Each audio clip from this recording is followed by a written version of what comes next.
Je vous racontais une histoire qu'un monsieur, il y a quelques semaines, il m'a raconté.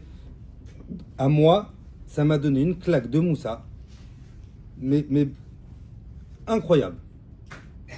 Et quand il m'a raconté l'histoire, il m'a dit, voilà, je te la raconte et je veux que tu la racontes. C'est une famille religieuse. Et malheureusement, un des enfants, une des filles, elle est un peu sortie du derrière, un peu beaucoup. Eux, ils habitent aux États-Unis. Et elle a décidé de partir en Israël. Partie à Tel Aviv, s'est jetée là-bas.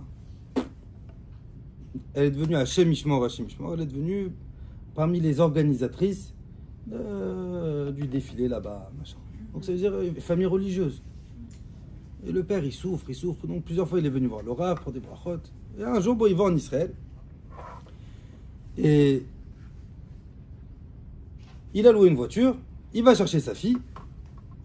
Et il lui dit, écoute, je dois aller à Jéru. Viens, on va ensemble à Jéru.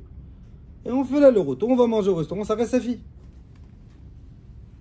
Et il me dit, dans la voiture, j'ai passé les 3/4 d'heure, l'heure la plus pourrie de ma vie. Je sais pas ce qu'elle avait, je sais pas ce qu'il lui a pris, mais toutes les insultes du monde, toutes les pires choses, tous les trucs que je veux pas savoir qu'elle fait, il me dit, elle est rentrée dans la voiture, elle a dû se mettre en mode, celui-là, je me le fais. Je lui ai rien fait. Et j'entends. Il dit à un moment donné, je vois que j'allais pleurer. Je pouvais plus. Je lui ai dit, écoute, stop, laisse-moi descendre. Elle s'est arrêtée. On raconte, je suis descendu. Je me suis mis sur le bas-côté.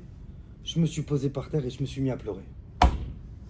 Et je réfléchis, mais Ribono Shel Olam, pourquoi tu me fais ça? Pourquoi tu me fais? Qu'est-ce que je t'ai fait, moi?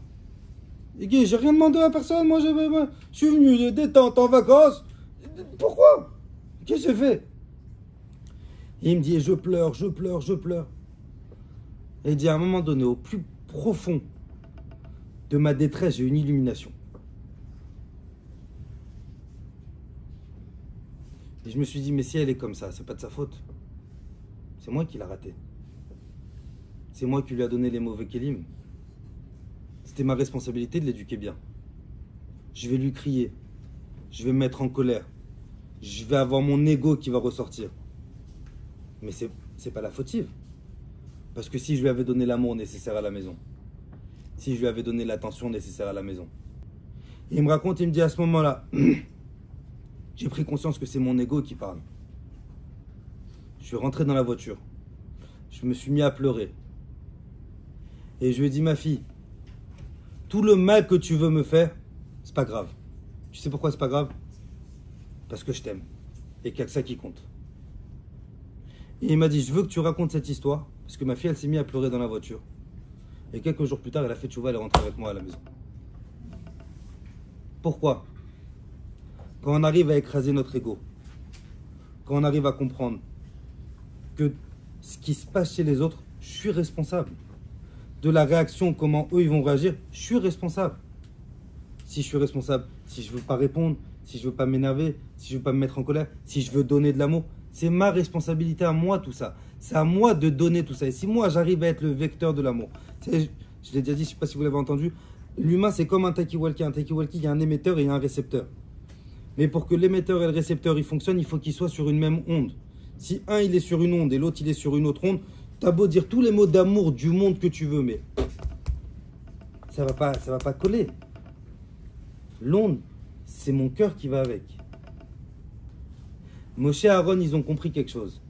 À partir du moment où j'arrive à comprendre que c'est Akadosh Baruch Hu qui gère tout, à partir du moment où j'arrive à comprendre que c'est Akadosh Baruch Hu qui décide tout, je ne suis pas maître de mon monde, je ne suis pas maître de ma vie, je ne suis pas maître de mes enfants, je suis maître de rien. Bien sûr, il y a toujours le libre arbitre, mais après c'est une toute autre histoire. Mais si j'arrive à comprendre que c'est Akadosh Baruch Hu qui fait en sorte que tout ce qui doit m'arriver, ça m'arrive, il n'y a plus d'ego. Et s'il n'y a plus d'ego, il y a le shalom parfait.